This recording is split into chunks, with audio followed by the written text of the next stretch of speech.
오늘 본문 보실까요? 에베소서 4장 13절로 16절까지 되겠습니다. 신약성경 313페이지쯤 되겠네요. 에베소서 4장 13절로 16절까지 찾으신 줄 알고 함께 읽도록 하겠습니다. 13절부터입니다. 시작.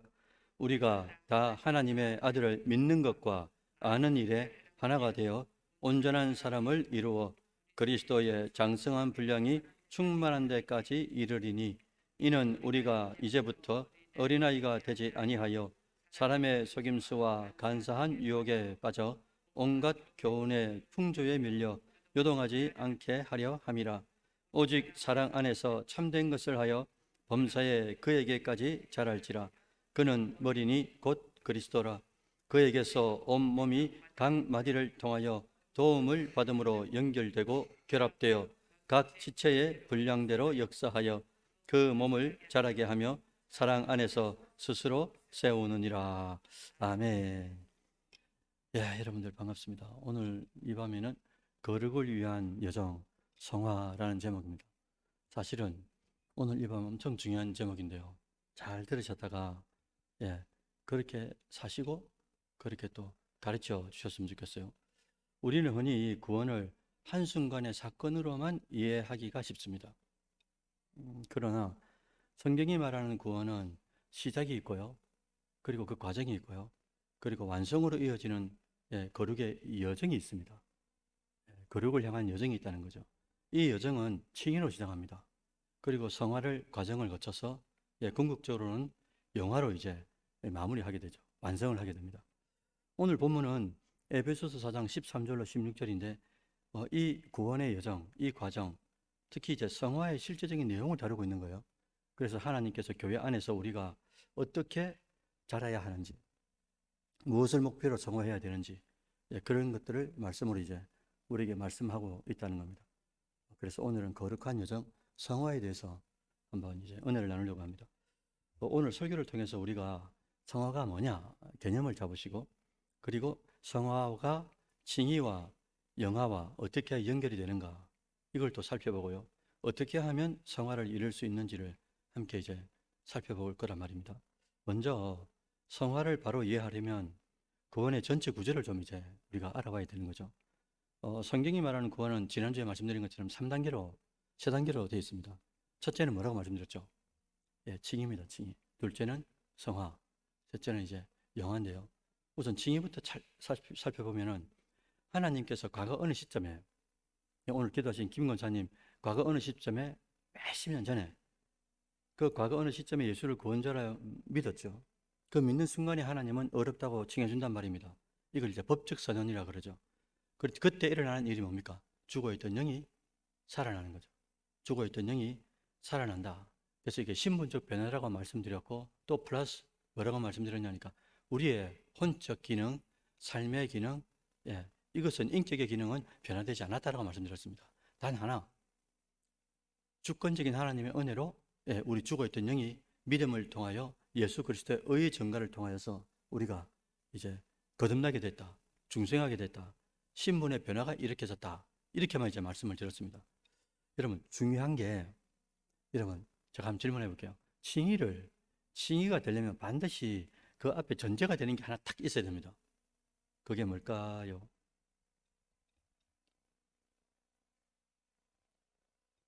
그러면 뭐가 주어가 뭐였죠? 칭의죠, 칭의. 칭의가 되려면 그 전제가 반드시 뭐가 하나 있어야 됩니다. 그 단어 안에 해답이 있는데 뭐가 있어야 되냐면 믿음이라는 전제가 반드시 있어야 되는 거예요. 그래서 칭의란 말을 다른 말로 뭐 했습니까? 지난주에 이신칭이라고 그랬잖아요. 이걸 줄인 거 아닙니까? 준말이잖아요. 그러니까 이신은 뭡니까? 믿음으로, 조사니까 이자가 믿음으로 칭의, 어렵다고 부름받는다라는 말이잖아요. 그러니까 칭의가 되기 전에 뭐가 전제가 된단 말입니까? 반드시 믿음이 있어야 되는 거예요. 그래서 로마서 5장 1절에 그러므로 우리가 뭐로요? 믿음으로 어렵다 하심을 받았다. 뭐 로마서, 에베소서, 갈라디아서 뭐 많습니다. 그게 오직 믿음으로 우리가 어렵게 된다라는 말씀들, 이신칭의의 말씀들이 많이 흩어져 있거든요. 어쨌든 칭의는 반드시 그 전제가 믿음이 전제가 돼야 된다. 그렇기 때문에 이신칭의, 이게 된다는 거죠. 그래서 칭의는 전적으로 하나님의 주권적 은혜, 우리의 행위라든지 공로라든지 이런 게 전혀 필요가 없습니다. 하나님의 주권적 은혜로 이루어지는 것이고, 우리 평생에 몇 번요? 단 한 번. 단 한 번 있는 사건이고, 그 한 번에 대하여 칭의가 어떻습니까? 우리 김 권사님은 99%, 우리 권 집사님은 95% 이렇다고 말씀드렸습니까? 아니라고 하셨죠. 칭의가 올 때 우리에게 100% 완벽한 칭의가 다 온다고 말씀드렸어요. 그러나 이 칭의에는 인간적 행위, 그리고 우리의 공로, 이런 것들이 전혀 관계없이 오직 뭐로만요? 은혜로만 가능하다. 하나님께서 주권적 은혜로만 우리에게 칭의를 베푸신다 라고 말씀을 드렸습니다. 두 번째 구원의 과정이 현재적 구원, 성화라고 말씀드렸어요. 성화는 한자어입니다. 거룩하게 된다라는 말이거든요. 칭의로 말미암아 구원이 시작됐죠. 근데 반드시 성화라는 이 거룩의 과정을 거쳐야 되는 거예요. 칭의를 통해 구원이 완성된 게 아니고 구원이 시작됐다라고 신학에서는 말합니다. 그리고 반드시 성화의 과정, 거룩의 과정, 이 여정, 우리 인생을 또 그렇게 표현하잖아요. 저기 이제 망망대해 그 항해와 같다고 그렇게 표현하지 않습니까? 그래서 우리 영혼의 닭과 같다. 성경에도 보면 바닷가에 이걸 비유적으로 많이 표현을 합니다. 우리 인생을. 그것처럼 거룩의 여정이다, 과정이다, 이렇게 이제 표현한다는 거예요, 성화를. 그러니까 칭의를 통해 영이 살아났죠. 칭의를 통해서 우리 영이 신분적 변화가 일어났습니다. 영이 살아나면서. 그리고 일생에서 일어나는 일이 영적인 소원하고 그 다음에 육적인 소원이 같이 우리 안에 있는 거예요. 칭의를 받기 전까지는 육체적인 소원밖에 없습니다. 왜? 영이 죽어 있었기 때문에. 영적인 사람이 아니니까. 그런데 칭의를 딱 통해 가지고 하나님의 자녀가 되면서 죽어있던 영이 살아나는데, 영이 살아나면서 딱 이제부터 부과되는 게 뭐냐니까 영적인 일들이 재밌어지는 거예요. 영적인 일들이 시작되는 겁니다. 그걸 뭐라 그러냐, 성화라고 그러는 거예요. 칭의가 시작되면서 같이 이 앞뒤로, 이게 칭의가 되면 이 뒷면은 바로 성화가 같이 붙어 들어온다는 거죠. 성화가 들어오는데 문제는 뭐냐, 그 전까지 우리 혼적 기능, 우리 육체적 기능, 습관들은 육체에 젖어져 있었지 않습니까? 그러니까 칭의가 들어오면서 바로 그때부터 영적 전쟁이 시작된다라고 말하는 거예요. 그래서 육체적인 소욕은 그대로 내 몸 본능적으로 있었으니까 그대로 있고, 그 다음에 뭐가 들어옵니까? 영적으로 거듭난 이 소욕, 영적인 소욕과 육체적인 소욕이 내 안에서 계속 싸우게 되는 거죠. 그래서 오늘 13절에 보니까 이렇게 기록하지 않습니까? 우리가 다 하나님의 아들을 뭐 한다고요? 믿는 것, 칭의죠. 믿음으로 오르게 된다 했으니까. 그 다음 뭐 했습니까? 아는 일에 뭐가 된다고요? 하나가 되는 것, 이걸 성화라 그러죠. 믿는 것, 칭의와 아는 것까지, 행하는 것까지. 그래서 온전한 사람을 이루어 그리스도의 장성한 분량이 충만한 데까지 이르기를 바란다. 이게 이제 성화의 과정을 쭉 이제 말씀하시는 거죠. 그래서 이 구절에서 하나님의 아들을 믿는 것은 칭의고, 아는 것에서부터 시작해서 그리스도의 장성한 분량, 성화의 목적이 그리스도이기 때문에, 예수님이기 때문에 그 예수님의 장성한 분량으로 자라나기까지 우리의 성화가 계속된다라고 말씀하시는 거죠.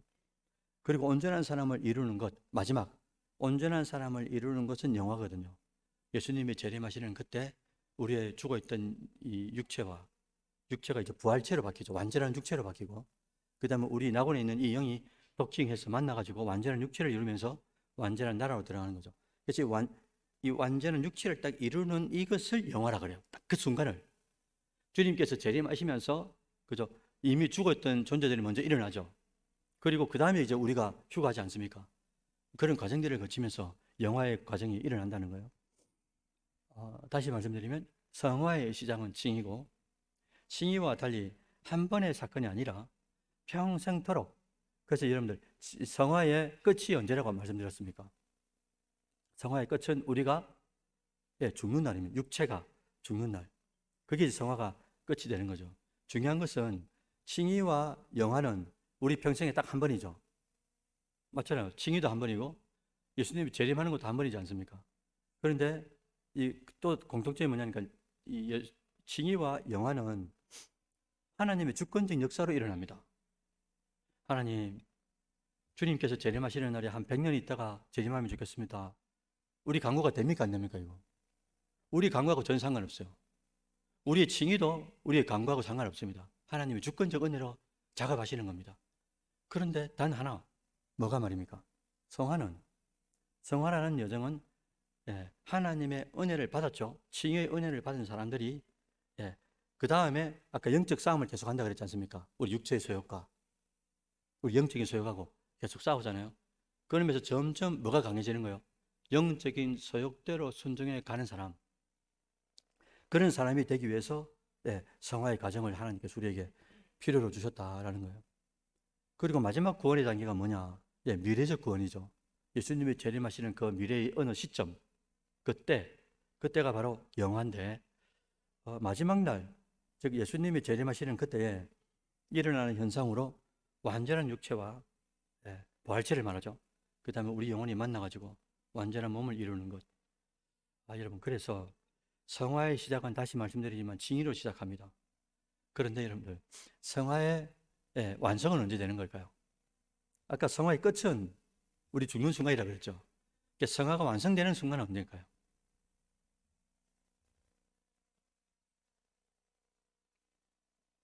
맞아요. 성화의 시작은 징의로 시작하고요. 성화의 끝은 우리가 죽는 순간이고요. 그리고 성화가 완성되는 건 성화가 거룩한 변화잖아요. 더 이상 변화가 없는 게 뭡니까? 예수님께서 재림하시는 그때 우리가 부활체와 영혼이 만나가지고 완전한 몸을 이루는 그때를 영화라 그러잖아요. 그 영화가 성화의 완성이라 그래요. 성화가 완성됐죠. 완성된 걸 영화라 그러죠. 영화된 그 몸으로 어디 들어가는 겁니까? 완전히 이제 천국에 들어가서 영원토록 하나님과 더불어 살게 된다라는 거예요. 그런데 그 영화의 때는 죄의 유혹이 있습니까? 없습니까? 죄의 유혹도 없고 타락도 없고 그런 게 없죠. 완전 제거된 몸이니까, 부활체 자체가. 죄로부터 완전 제거된 몸이기 때문에 완전한 몸이라고 그럴 수 있고요. 그리고 죄로부터 완전히 보호된 곳이기 때문에 완전한 곳, 천국이라고 이제 말을 한다라는 말입니다. 다시 구원의 단계를 연결해서 설명드리면은, 징의는 과거에 예수를 구원자로 믿었을 때 일어나는 단 한 번에 죽어있던 영이 살아나는 그것을 말하고, 그러면서 결정적인 게 신분적 변화다라고 이제 말씀을 드렸고요.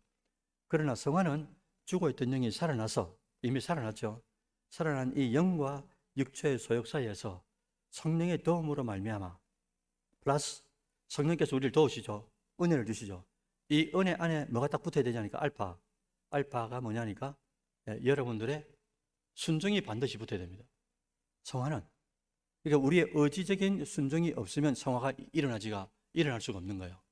칭의나 영화 같은 경우는 하나님의 주권적 은혜로 주어지는 겁니다. 우리의 공로, 우리의 의견이 필요가 없어요. 그런데 성화만큼은 그렇지 않습니다. 성화는 반드시 하나님께서 감동 감화해 주시고, 오늘 하루도 여러분들 얼마나 많이 보고 듣고 느끼면서 하나님께서 인도해 주셨습니까? 그 가운데 내가 순종하면 복인 거고, 순종 안 하면 성화가 없는 거죠. 그래서 성화는 반드시 거룩한 그리스도의 장성한 분량으로 자라나는 데에는 반드시 우리의 순종이라는 알파가 붙어줘야 된다는 겁니다. 그걸 뭐라 그러냐? 의지적 순종이라 그래요. 의지적 순종. 그래서 의지적 순종이 붙기 때문에 하나님은 그걸 뭐라 그러냐니까, 하나님은 인격적인 분이다라고 말한단 말입니다. 우리의 인격을 그냥 무시하고 막 들어와가지고 마귀처럼 그렇게 하는 게 아니고요. 우리의 인격을, 우리 양심을, 우리의 의지를 놓고 하는 거예요. 그리고 순종하면 하나님께서 신명기에서 늘 말씀하시는 것처럼 모세가 너희 앞에 순종하면 복이고 순종하지 않고 불순종하면 저주가 너희 앞에 놓였으니 하나님 여호와는 너희가 순종하기를 바란다라고 마지막 고백술 그때 계속 이야기하는 게 그 말 아니겠습니까? 그리고 그게 이제 이 과정인 거죠. 우리 죽기까지 우리 계속 순종하면서 나아가는 과정. 그리고 영화는 완전한 변화죠. 이제 더 이상 변화가 없는 변화. 그래서 영혼과 부활체가 결합해서 성화의 완성을 이루는 것. 그래서 예수님께서 재림하실 그때 미래의 일이기 때문에 미래적 구원이다 라고 영화는 표현한다는 거예요. 결국 이 성화는 칭의와 영화 사이를 연결하는 은혜적 과정이다, 이렇게 표현할 수 있고요. 또 이렇게 표현할 수 있습니다. 칭의 없는 성화가 있을 수 있습니까? 말씀해 보이소. 칭의 없는 성화가 있을 수 있어요? 없죠. 성화 없는 영화가 있을 수가 있습니까? 없습니다. 그래서 이 세 가지는 항상 같이 가는데 문제는 교단마다 다릅니다. 우리 교단은 장로교 보통 보수적인 교단들은 칭의적 구원을 많이 말합니다. 한번 믿으면 당신이 어떻게 살든지 간에 무조건 하나님이 구원시킨다. 이게 우리 교단이고요. 청결, 감리, 순복음, 침례 여기는 좀 다릅니다. 거기는 목사님들마다 교수님들마다 성화적 구원을 많이 말합니다. 우리가 칭의를 받았어도 구원의 시작했어도 우리가 어떻게 사느냐에 따라서 구원이 달라질 수가 있다. 이렇게 이제 표현하는 게 다르다는 거죠. 교리적으로. 그래서 여러분들 윤석전 목사님이나 장영로 목사님이나 이분들 집회할 때 보시면 그죠? 그래 살아가 지옥 간다고 대놓고 이야기합니다. 이미 구원 받았으면 천국 가야 되는데 왜 그래 말씀하시는가? 거기 근간에는 뭐가 있다고요? 구원론 자체가 이 성화적 구원이냐 칭의적 구원이냐 여기에서 이제 나뉘었기 때문에 그러는데 그걸 들으실 때 우리는 장로교니까 이해하면서 좀 들으시면 되겠어요. 근데 어떤 게 있냐니까 이 장로교 사람들은 이렇게 우리가 들었던 이 교리들 있죠. 이렇게 깔때기가 이렇게 있잖아요. 그럼 하나님 막 이제 말씀을 부어주지 않습니까? 근데 약간 말씀을 듣다가 다른 교단에서 말씀하시는 구원은 약간 다르잖아요. 그럼 깔때기가 이렇게 기울어요. 받을 수 있는 그릇을 못 받는 거예요. 그런 것 때문에. 제가 얼마 전에 미국 갔을 때 CCC를 말씀드렸죠. CCC는 왜 그렇게 덩치가 크냐? 왜 커졌느냐? 한 가지라고 말씀드렸죠. 예수가 우리의 유일한 구원자다라고 고백하면 나머지 세세한 좀 이렇게 교리적으로 틀린 것, 신학자들마다 틀린 것 이런 것들은 용납하고 간다는 거예요. 예수가 유일한 구원자다. 이 고백하면 교단을 차원을 넘어서 다 그냥 이제 CCC 안에 들어와 가지고 그 사람이 어느 교단이었든지 간에 다 세계 구원을 위해서 영혼 구원을 위해서 다 돕는단 말입니다. 좀 이렇게 좀 우리 거를 정확하게 배우시고요. 우리 교단의 교리를 정확하게 배우시고 신학을 배우신 상태에서 이렇게 조금 넓혀 놓으셔야 돼요. 그래야 다른 교단에서 저거는 그래서 저렇게 말하는 거구나 라고 이해하고 용납이 돼야 되는데 조금만 다르면 2단, 3단, 18단까지 나오니까 이게 이제 우리한테 덕스럽지가 않단 말입니다. 자신한테. 그래서 여러분들 이 성화를 조금 더 깊이 한번 볼까요? 자, 이제부터 시작인데요. 여러분, 성화가 왜 필요할까요? 여러분, 성화가 왜 필요한지를 알려면은 어디에 딱 들어가야 되냐니까 인간의 본성을 좀 알아야 됩니다. 자, 여러분, 만약에 인간을 가만두죠. 인간을 가만두지 않아요. 그럼 여러분, 인간을 가만두면은 선해지겠습니까? 악해지겠습니까? 인간을 가만두면 아무것도 안 합니다. 어떻게 될까요? 인간의 본성은 가만두면은 악해집니다. 악해지게 됐어요. 가만두면 악으로, 죄로, 정욕으로, 욕심으로, 탐욕으로 나아가는 존재가 우리 인간의 본성입니다. 그 이유는 뭘까요? 그 이유가 죄 때문입니다. 예수 믿지 않는 사람은 원죄 때문이고 우리도 원죄의 영향이 그대로 남아있지만 예수를 믿음으로 원죄는 없어집니다. 그 다음에 우리는 무슨 죄를 회개하는 거죠? 자본죄를 회개하는 거잖아요. 가만히 있으면 우리가 거룩해집니까? 가만히 있으면 성령이 막 부어지는 겁니까? 만약에 그렇다면 뭐가 필요 없는 겁니까? 성화가 필요 없죠. 왜? 성화는 아까 뭐라고 했습니까? 성령께서 태환아, 네 이거 한번 해볼래? 이렇게 감동 주실 때 우리가 어떻게 한다고요? 반드시 그 알파가 뭐라고요? 우리의 의지적 순종이 붙어야 하나님께서 그것을 성화라고 봐주신다는 거죠. 그래서 우리가 가만히 있으면 어떻게 되느냐? 선해지는 게 아니고 가만히 있으면 이 육체적 세계는 반드시 악해지게 돼 있거든요.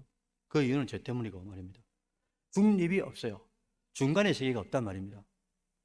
악하든지 아니면 선하든지 둘 중 하나의 편에 서게 되는데 그렇기 때문에 우리 인간 스스로는 뭐냐? 이 말을 왜 드리냐면요. 우리 스스로가 성화할 수 없다라는 것을 말씀드리는 거예요. 금방 말씀드렸죠. 우리가 가만히 두면 어떻게 된다고요? 인간을 점점 악해진다는 말씀드렸죠. 만약 우리 스스로가 성화할 수 있으면 가만히 있는데 어떻게 되겠습니까? 성화되고 거룩해지고 예수 그리스도의 장성 분량까지 나아가죠. 그런데 가만히 있으면 어떻게 되느냐? 스스로가 성화할 수 없기 때문에 자동적으로 우리는 악해진다라는 거예요. 그래서 성화, 즉 거룩한 변화라는 것은 우리의 본성과 싸우는 영적 전쟁이다라고 말하는 겁니다. 이게 결정적인 단어입니다. 조금 전에 제가 초대에도 말씀 잠깐 드렸는데 성화는 우리의 본성, 육체와 우리 본성과 싸우는 영적 전쟁이다라고 말을 하는 거예요.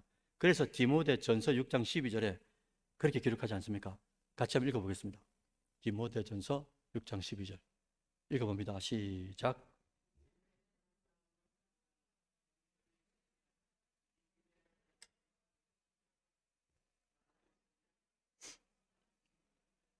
아멘. 믿음에 뭐 하라고요? 여러분 가만히 있으면 될 것 같으면 왜 싸우러 합니까? 싸울 이유가 없는 거예요. 근데 딱 뭐라고 하냐니까 믿음의 선한 싸움을 싸워야 된다라는 겁니다. 그러면서 영생을 계속적으로 취해 가야 된다는 거예요. 이를 위해서 너희가 뭐 했다고요? 콜링을 받았다. 그러면서 많은 증인들 앞에서 선한 증언을 했다. 이렇게 이제 말씀하고 있단 말입니다. 이 구절은 싸우라라는 이 명령형 이 말씀을 통해 저절로 우리가 성화되는 게 아니다라는 것을 내포하고 있는 거예요. 그래서 싸워야 된다 이거죠. 영적 전쟁에서.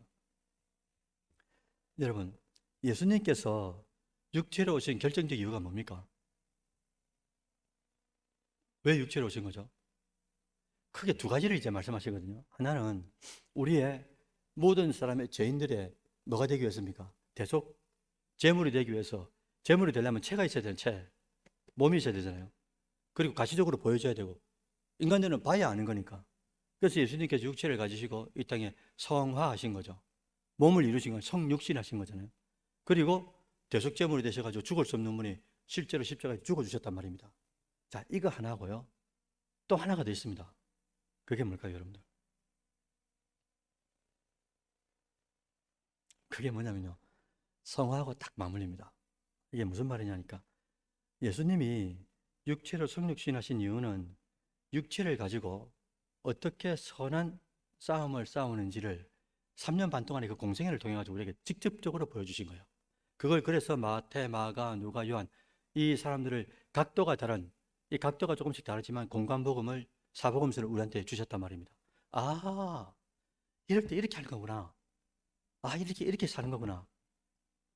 그걸 이제 우리한테 성화를 어떻게 하는 건지 완벽한 성화하신 분이 그분이 우리의 완벽한 샘플이 되기 위해서 견본이 되기 위해서 육체를 가지고 오셨고 성령에 사로잡혀 가지고 실제로 성령의 사람이 되면서 그죠? 내 원이 있지만 내 원대로 마시고 아버지 원대로 되기를 바란다고 하면서 그 길을 따라가는 걸 어떻게 가는지를 우리에게 성화의 삶을 정확하게 보여주셨다는 거예요. 그런데 왜 실제 일상생활에서 성화가 어려울까? 우리는 왜 어렵습니까? 권사님들 왜 어려운 거죠? 그 이유도 두 가지로 볼 수 있는데요. 하나는 예수가 구원자로 믿는 은혜를 진짜 경험하지 못한 거예요, 이 사람이. 교회는 왔다 갔다 하는데 이 사람 진짜 대속의 은혜를 뼈저리게 느끼지 못하는 겁니다. 그래서 오늘 13절에 보시면 예수를 믿는 것과 그 다음 뭐라고 했습니까? 아는 것이라 그랬잖아요. 그러니까 예수를 믿는 것과 아는 것이 뭐가 돼야 된다고요? 하나가 돼야 되는데 이게 안 돼요. 왜? 믿질 않거든요. 안다고 하면서 모르는 겁니다. 그래서 예수님께서 초대교회 때 짠짜라짠 나타나셔가지고 딱 오셔가지고 누굴 딱 걷어내는 겁니까? 믿음이 아닌 걸 걷어내는 거예요. 누굴 말입니까? 그 당시에 바리새인, 서기관, 대제사장, 장로들을 쫙 들춥니다. 결국 누구 때문에 죽는 겁니까? 예수님이. 예수가 메시아인 줄 모르는 거예요. 하나님을 그렇게 믿는다고 하면서도 하나님을 정확하게 안다고 하면서도 믿음 생활 잘한다고 백성들로부터 칭송을 받으면서도 실제로 뚜껑을 열어보니까 회칠한 무덤이고 완전히 예수가 없는 겁니다. 하나님이 없는 겁니다. 믿음이 없는 겁니다. 그래서 그 사람들은 뭐로 살아가는 겁니까? 믿음이 아니라 뭐라고요? 외식하고 형식하고 적식을 차려가면서 식으로 살아가는 거예요. 꾸미는 걸로. 그래서 주님께서 오셔가지고 뭐합니까? 바로 뚜껑을 열어가지고 회칠한 무덤 같고 외식하는 자들 독사의 자식이라고 어마어마한 욕을 그들에게 이제 다 내려놓은 거죠. 지금은 어떻느냐? 똑같습니다. 직분을 막론하고 말입니다. 직분을 막론하고 진짜 예수를 믿는다. 진짜 예수를 믿는다. 그럼 반드시 성화하게 되어 있습니다. 반드시 성화하게 됐어요. 왜? 증인을 진짜 받았기 때문에. 그럼 증인을 받은 사람들은 반드시 이 안에 뭐가 있냐니까 그 은혜를 어떻게 갚을까 하는 절절한 눈물이 있습니다. 우리가 갚을 길이 없기 때문에 뭐로 갚습니까? 돈으로요? 우리 몸으로 말입니까? 그래서 결국은 하나님께서 그거라도 하나님께서 갖고 오라 하면서 그걸 성화라고 다 인쳐준단 말이죠. 사실 우리가 징계받은 것은 갚을 길이 없는 거예요. 그런데 그것을 우리 심중 속에 은혜라는 방편으로 안착하도록 하시는 거예요. 그래서 뭘 주실 때마다 이 받을 수 없는 존재인데, 지리인 같은 존재인데, 벌레 같은 존재에게 하나님께서 어떻게 이게 영원한 천국을 바라볼 수 있도록 해주시고, 또 날마다 또 기적 같은 그런 일들을 또 허락해 주시고, 혹 그렇게 아니하실지라도 그럼에도 불구하고 내가 원천적으로 가질 수 없는 천국을 소유했다는 그것 하나 때문이라도 모든 문제들을 다 이겨나가는 그런 감사가 자연스럽게 나오더라 이거예요. 문제는 믿지 않기 때문에 아는 것 같아도 이게 하나가 안 되는 거예요. 그래서 말씀드린 것처럼 초대교회 때도 그런 사람들이 엄청나게 많은 겁니다. 그래서 백성들도 속고 지도자들한테 다 속지 않습니까? 다 존경하고 했는데 결국은 예수를 메시아인 줄 모르기 때문에 하나님 법에 반하는 유대인의 왕이라고 팻말을 붙여서 다 죽이게 되는 그런 역할을 종교 지도자들이 최전선에 서가지고 그 역할을 하더라라는 거예요. 여러분들, 두 번째는 예수님께서 우리가 일상생활 가운데서 성화가 어려운 이유가 하나는 진짜 믿지 않기 때문이다라는 게 하나고요. 두 번째는 성화가 없는 이유가 뭐냐? 이게 엄청 중요한데 이걸 말씀드리고 싶었습니다. 오늘 전체 이제 핵심이 자기 성찰을 못하기 때문인 거예요. 자기 성찰을 못한다. 이걸 이제 우리 크리스찬으로 따지면 자기 성화를 못한다는 거예요. 자기를 비춰볼 줄 모른단 말입니다. 여기서 중요한 진리가 있는데 여러분 잘 들어주시길 바랍니다. 사람은 자기 자신이 어떤 존재인지를 스스로가 인식할 수가 없어요. 그렇기 때문에 하나님께서는 이 말씀을 뭐라고 하냐니까 거울이라고 하셨단 말입니다. 그러니까 내가 아무것도 반사하는 것 없이 내 스스로를 바라볼 수가 없단 말입니다. 인간 자체가. 그래서 하나님 뭘요? 말씀이라는 거울을 딱 대놓고 말씀을 던져주시든지 감동 주시든지 그런 것들 은혜의 방편을 거울로 딱 삼아가지고 이걸 통해서 내 모습을 바라보게 하는 거예요. 내가 어떤 존재를 모르기 때문에. 그래서 영적인 방편의 거울을 통해서 나 자신을 깨닫게 한단 말입니다. 문제는 성도들 중에도 그 비춰보는 대상이 여러분들 그 비춰보는 그 거울이 뭐가 돼야 되냐니까 하나님이 되거나 말씀이 되거나 이런 은혜 요소들이 돼야 되는데 문제가 뭐냐면요. 그 대상이 비춰보는 대상이 제가 여러분들 이제 뭐라고 말하겠습니까? 사람이 되는 사람이. 여러분 저 사람과 나를 비교해서 비춰보니까 저 사람보다 내가 좀 나은 것 같아요.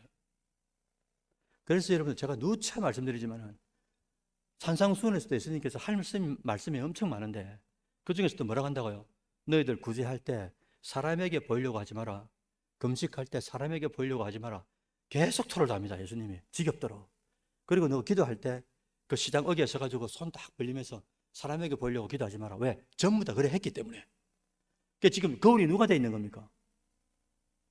완전하신 하나님이 돼 있는 게 아닌 거예요. 사람이 내 비교 의식이 돼 있고 사람이 내 비교 대상이 돼 있으니까 어떻게 되는 겁니까? 이게 내가 성화가 되겠어요? 안 되겠어요? 내 비교 대상이 사람이란 말입니다. 하나님이 아니고 말씀이 아니고 은혜가 아닌 거예요. 어떻게 우리가 성화가 된단 말입니까? 하나님 말씀이 아닌데 하나님 존재 자체가 아닌데.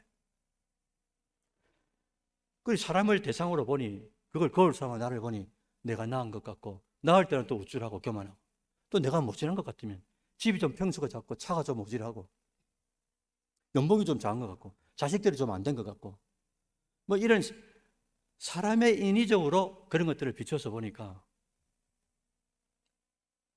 좀 나으면 우쭐하고 좀 못하면 자존심 상하고 이게 어떻게 영적으로 성찰이 된단 말이에요. 문제는 이것이 올바른 자기 발견이 안 된다는 게 문제가 아니겠습니까? 그런데 여러분들 크리스찬이 되잖아요. 진짜 하나님을 믿는 사람이 되잖아요. 성도가 되잖아요. 그러면 자신을 비춰보는 거울이 사람이 아닙니다. 다시 말씀드립니다. 성도는 나를 비춰보는 게 절대 사람이 되어서는 안 됩니다. 그럼 뭐가 되어야 된단 말입니까?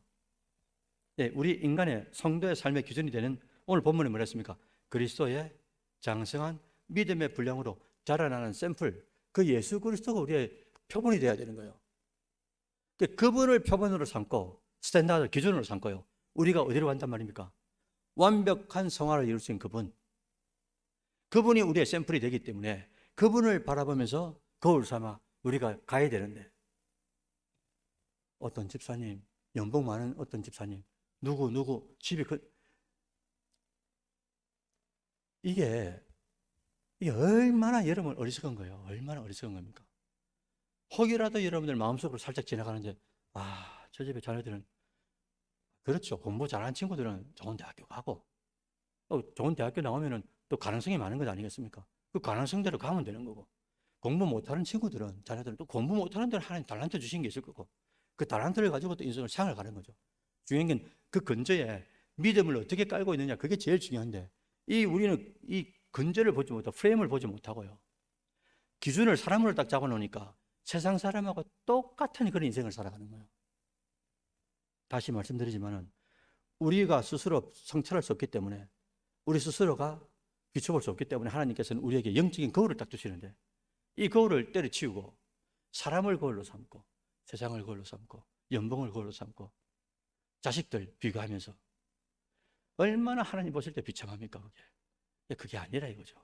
진짜 크리스찬들은 우리의 진짜 성화의 완전한 샘플이 되어주신 예수 그리스도가 우리의 샘플이 되는 거예요. 삶의 기준이 된단 말입니다. 그분을 비춰볼 때마다 우리는 뭘 느끼겠습니까? 주님이 저렇게 사셨구나. 저 때는 저렇게 하셨구나. 내가 아직 부족한 거구나. 왜? 완전하신 성화를 이루신 그분이 우리의 기준이 되기 때문에. 그렇기 때문에 그분이 우리 공생에 뭐가 된 겁니까? 육체로 오셔서 어떤 게 성화의 삶인지를 실제로 우리에게 이제 보여주셨다라는 거죠. 그래서 예수님을 바라보니 우리가 가야 할 길이 멀고, 그죠? 그 길을 위해서 계속적으로 나아갈 수 있도록 이분의 영이 우리 안에 직접 들어오셔가지고, 그죠? 성화의 주동자가 되어주셔가지고 감동 감화 안에서 주시고, 그대로 우리는 육체의 소욕이 있지만은 이 육체의 소욕을 반드시 이기고, 이 안에서 영적 감동 주신 대로, 영적인 감흥대로, 이게 거울이니까 그대로 우리가 살아갈 때 예수님께서 다 이루지 못한, 이 땅에서 다 이루지 못한 그 사역들을 우리에게 남겨주셨지 않습니까? 성령을 통해서. 그래서 우리가 그 남아있는 사역들을 이뤄가는 게 되는 거죠. 그래서 오늘 15절에 그렇게 고백하지 않습니까? 에베소서 4장 15절 같이 한번 보실까요? 오직 사랑 안에서 참된 것을 하여 범사에 그에게까지 자랄지라. 그는 머리니 곧 그리스도라. 우리가 어디까지 가야 된다고요? 그리스도까지. 언제 말입니까? 모든 일에, 범사에. 어떻게 해요?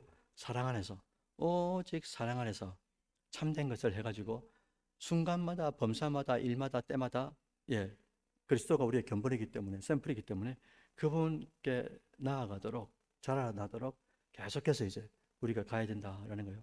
또한 16절에서도 교회 공동체를 말하잖아요. 우리에게 허락하셔가지고, 공동체 교회라는 것을 허락하셔가지고 서로 또 비춰볼 수 있도록. 그래서 우리가 셀 리더들, 또 셀 모임을 할 때도 뭡니까? 장로님 저렇게, 저분 저렇게 생각할 수 있는 거구나. 저렇게 넘어지셨다고 말씀하시는 거구나. 다른 사람의 역사하신 하나님의 그 인생을 우리가 들으면서 우리의 지경이 이렇게 조금씩 넓어지는 거죠. 그리고 그것이 우리의 샘플이 되기도 하고 말입니다. 왜? 내가 나를 못 보니까 다른 믿음의 동역자를 통해서라도 하나님께서 그렇게 이제 우리 공동체 안에서 서로 자라날 수 있도록 그렇게 만들어 주시더라라는 겁니다. 여러분, 참 놀라운 사실은 완벽한 하나님과 완벽한 하나님 말씀으로 우리 자신을 성화할 수 있다는 것이 얼마나 감사한지 모르겠다는 거예요.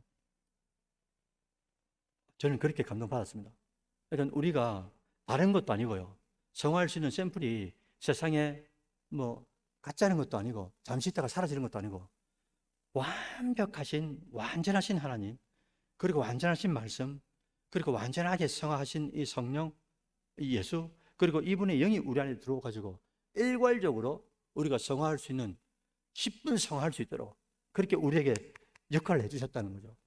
그런 분이 있다는 게 완벽한 성화의 길을 갈 수 있도록, 힘을 실어줄 수 있도록 진짜 힘이 되시는 분이 있다는 게 얼마든지 감사한지 모른단 말입니다. 이게 여기에 플러스 또 뭐가 있냐니까, 교회라는 공동체를 주셔가지고 공동체 안에서 서로 연약한 것은 연약한 대로 또 서로 나를 세워가면서 또 어깨동무 해가면서 또 성화해 갈 수 있다는 게, 동력자들이 있다는 게 곁에, 이게 얼마나 감사한지 모른다라는 거예요. 끝으로 사람과 비교하면서 여러분 성화하지 마시기 바랍니다. 그건 성화가 아니기 때문인 거죠. 하나님 말씀 그리고 예수 그리스도를 닮아가는 이것이 성화이기 때문에, 또한 성화를 율법적으로 우리가 노력하는 것, 억지로 막 노력하는 거 있지 않습니까? 물론 여러분들, 우리가 억지로 좀 필요할 때도 있습니다. 헌금을 드리는데 아까울 때도 있습니다. 근데 드리고 나면 그 이후에 우리에게 들어오는 게 있지 않습니까? 또 다른 기쁨들이. 어릴 때는 그걸 잘 모릅니다. 근데 우리가 참 갈등하고 있을 때, 그럼에도 불구하고 전혀 아깝지 않은 게 아닌데, 아깝지만은, 내가 안 피곤한 게 아닌데 피곤하지만은, 그럼에도 불구하고 하나님 말씀의 레일 위에 내가 안착을 시키면 하나님께서 이 레일 위에서 그냥 쭉 갈 수 있도록 만들어 주시는 경향이 대단히 많다라는 거예요.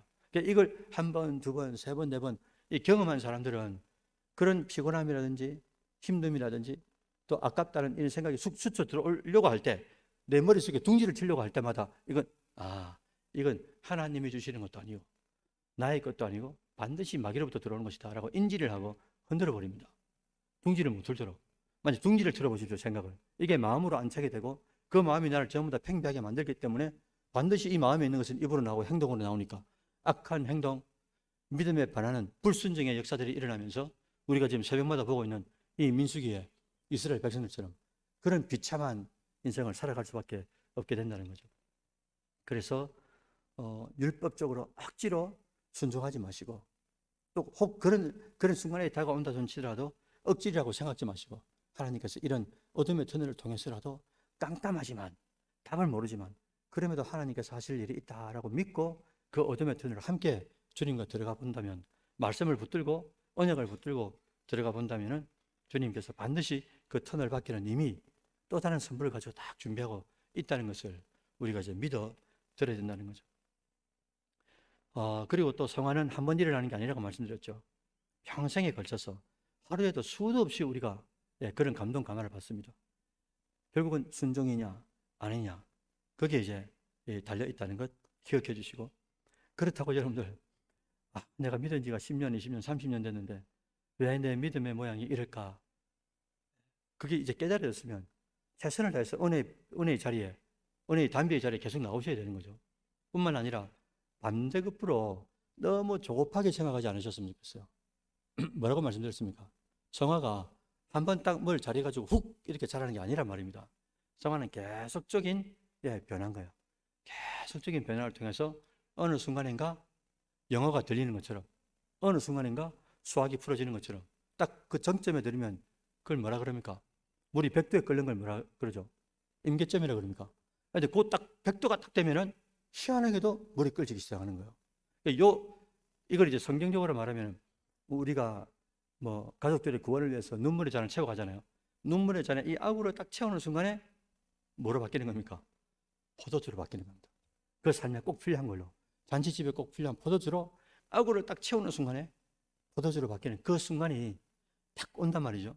근데 그것까지 채우기까지가 어렵지만 그 어려움도 하나님께서 반드시 채우게 하신다라고 믿고 너무 조급하게 생각하지 마시고, 때로는 넘어질 때도 있습니다.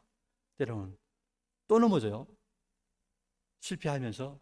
그럼에도 불구하고 계속해서 말씀을 붙들고 나간다고 한다면은 하나님께서 그렇게 넘어지고 쓰러짐에도 불구하고 계속 말씀을 붙들고 하나님 뜻대로 나가려고 하는 그 사람에게 됐다라고 합니다. 그걸 성화라고 하나님께서 인정을 해주신다는 거죠. 왜? 열매는 맺지 않지만 그럼에도 불구하고 계속적으로 연약하면 연약한 대로 하나님 말씀대로 순종하려고 하는 그런 과정을 가고 있으니까 말입니다. 그렇게 사는 인생. 그래서 제가 누차에 말씀드리지만 우리 인생이 한 번 딱 살기 때문에 일생이라 그러는데 이 일생 동안에 하나님 앞에 많은 이 성화의 그 과정을 거쳐가지고 하나님 앞에 영광이 될 뿐만 아니라 우리 교회 안에는 좋은 믿음의 어른, 좋은 선한 영향력을 미치고 또 다른 믿지 않는 직장에서나 사업자에서나 또 세상에서도 야, 저분 교회 다닌다고 하더만은 확실히 구별되는 거구나.